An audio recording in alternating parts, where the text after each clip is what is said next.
শুভ সকাল সবাইকে। শুভ রাম ঠাকুরের পুজোর শুভেচ্ছা। তো কালকে ঠাকুরের অধিবাস ছিল, আমি ভিডিও করিনি, তো আজকে আমি ভিডিও করছি। আজকে সকালে আমি ঠাকুরকে বাল্যভোগ দিব, সেই জন্য গোপাল, আমার 3টে গোপাল আছে, একটা জেঠির আর 2টো আমার। তো সব গোপালগুলোকে ভালো করে চান ফান করিয়ে নিয়েছি। তো দেখুন, চান করে আমি 3টা গোপালকে ভালো করে সুন্দর করে সাজিয়ে নিব। যা যা গোপালের পরনীয়, যে 2 ভাইকে আমি আজকে লাল পরিয়েছি আর আরেকজনকে আমি নীল পরিয়েছি। তো দেখবেন গোপালগুলোকে দেখতে ভীষণ ভালো লাগছে দেখতে। তো পাশে দিয়ে আমার পাপা কথা বলছিল। আর প্রচণ্ড ঠান্ডা, আর আমাদের নিয়ম আছে কি 8টার মধ্যে গোপাল বাল্যভোগটা সেরে ফেলতে হয়। তো এটা অনেকটাই সকাল, তো আমি অনেকটা সকালে উঠে মা এদিকে ভোগের যে রান্নাবান্না সেগুলো নিয়ে ব্যস্ত হয়ে পড়েছে। সকালে সবাই জলখাবারও দিতে হবে, সেই জন্য মা ওগুলো করছে।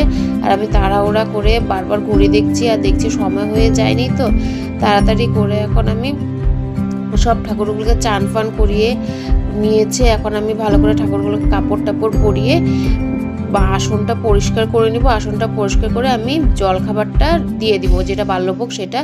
তো এই যে ম্যাচিং করে মালা টালা পরিয়ে দিচ্ছি সব গোপালদেরকে, ছোট বড়।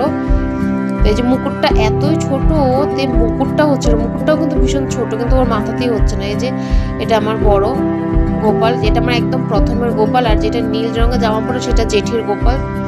তো এই যে ভালো করে মালা টালা, বাঁশি, চুড়ি টুড়ি যাই ছিল, যে গোপালের যে কয়টা আমার জিনিস আছে সাজানের, সেই কয়টা জিনিস দিয়ে আমি সুন্দর করে সাজিয়ে নিচ্ছি, টুপি টুপি পরিয়ে। জামাগুলো দুর্গাপূজাতে নেওয়া সুন্দর জামাগুলো, ফ্লিপকার্ট থেকে নেওয়া, কাজগুলো ভীষণ সুন্দর। তো এই যে এই আমার ছোট গোপাল আমার। তো এই গোপালগুলোকে আমি ভালো করে সাজিয়ে টাজিয়ে এখন নিচে। তো দেখুন, আপনাদেরকে ভালো করে দেখিয়ে দিই, 3টা গোপাল আমার তৈরি হয়ে গেছে, আমার আসনও পরিষ্কার করা হয়ে গেছে। এখন আমি চন্দন ঘষে নিচ্ছি, চন্দন ঘষে রাম ঠাকুরকে চন্দন দিব। তো চলুন ঘষে নিই চন্দনটা। আমার চন্দন ঘষা হয়ে গেছে, যে রাম ঠাকুরের বুকে, মাথায়, 2 পায়ে চন্দন দিতে হয়। তো যে দিয়ে নিলাম। এখন তুলসী পাতা নিয়ে ঠাকুরের বুকে আর 2 পায়ে দিয়ে দিব আমি। তো এটা রাম ঠাকুরের নিয়ম। তো এই যে দিয়ে দিলাম আমি।